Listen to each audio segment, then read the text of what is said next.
दिवाळीच्या अगोदर जे पेपर झालेले होते त्यामध्ये निर्भयचा फर्स्ट क्रमांक आला, म्हणून आम्ही हा बुके त्याला देत आहे. थ्री क्लॅप्स गो. इकडे यशस्वी विराज.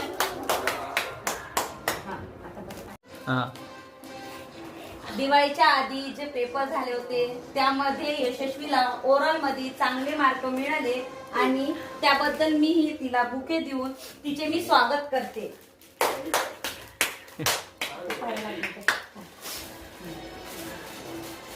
माझ्याकडे यशस्वी भव, निर्भय भव.